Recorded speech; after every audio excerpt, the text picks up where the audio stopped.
des services.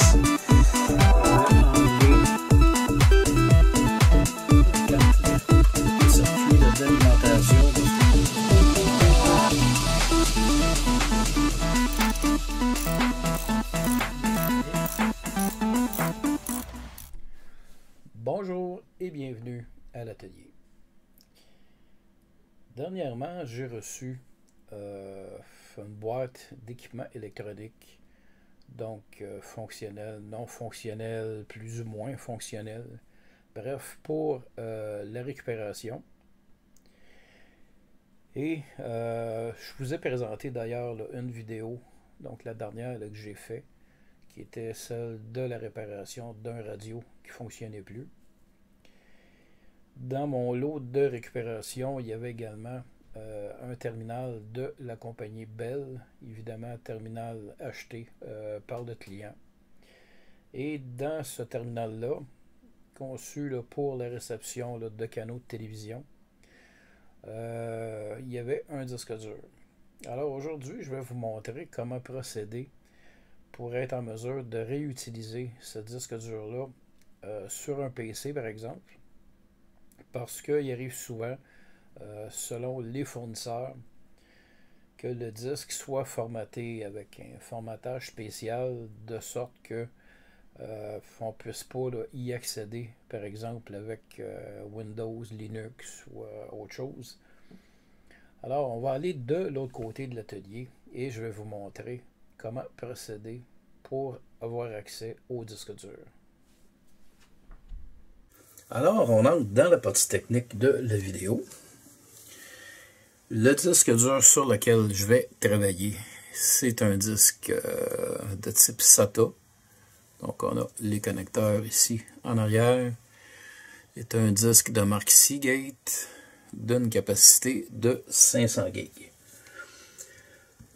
Pour moi, ça vaut la peine de le récupérer parce que je vais m'en servir pour du backup, tout simplement.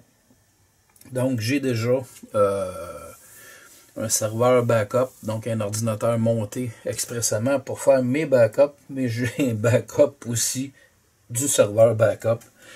Donc, si jamais les disques du serveur venaient qu'à lâcher, je pourrais toujours récupérer mes données sur des disques comme celui-ci.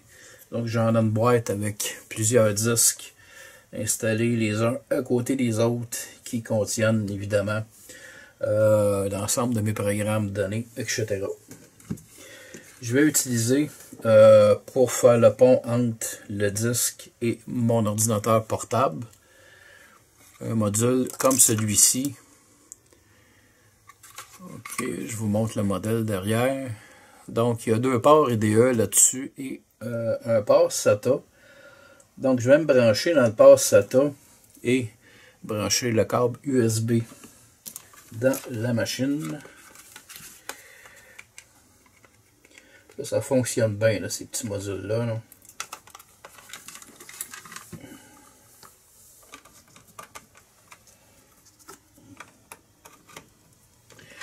Donc, je vais le mettre en marche. Tasse un peu parce que je vais avoir besoin de la souris pour travailler. Donc ici, le premier disque détecté, c'est celui de l'ordinateur portable. On va venir ici. C'est deux disques durs de capacité identique. Et ce que j'ai hâte de voir, ben voyons donc, sur le deuxième disque. Et ce que l'on voit ici, c'est le nombre de tables de partition qui est écrit sur ce disque-là. Il y a certains terminaux qui ont des partitions très particulières, donc qui sont totalement illisibles avec Windows, par exemple.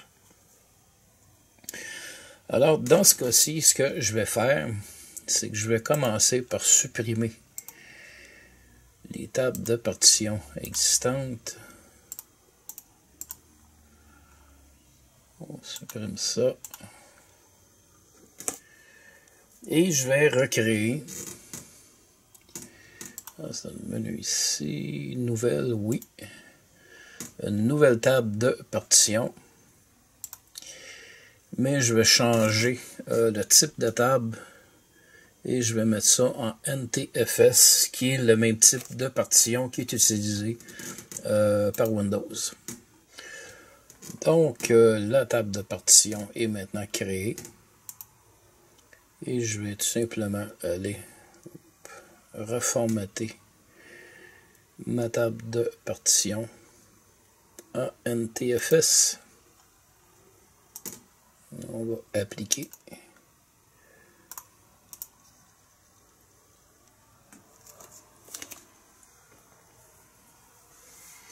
Donc ça peut prendre quelques minutes. Donc je complète l'opération et je vous reviens. Alors Windows est maintenant chargé. Alors je vais rebrancher mon câble USB dans l'appareil. Il devrait normalement apparaître une fenêtre pour nous dire qu'il l'a vu.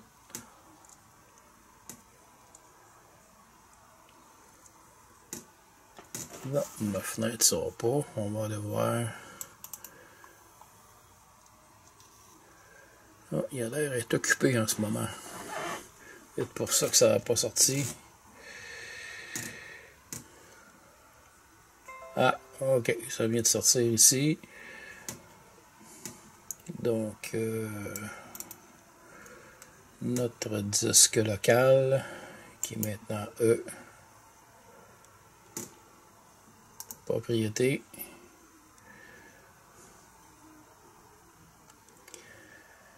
Et évidemment, il est vide.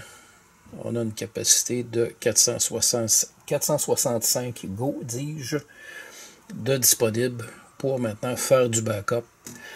Donc, le disque devient en somme une espèce de grosse clé USB de 500 Go, utilisable là, pour copier des données, photos, images, bref, tout ce que l'on désire copier.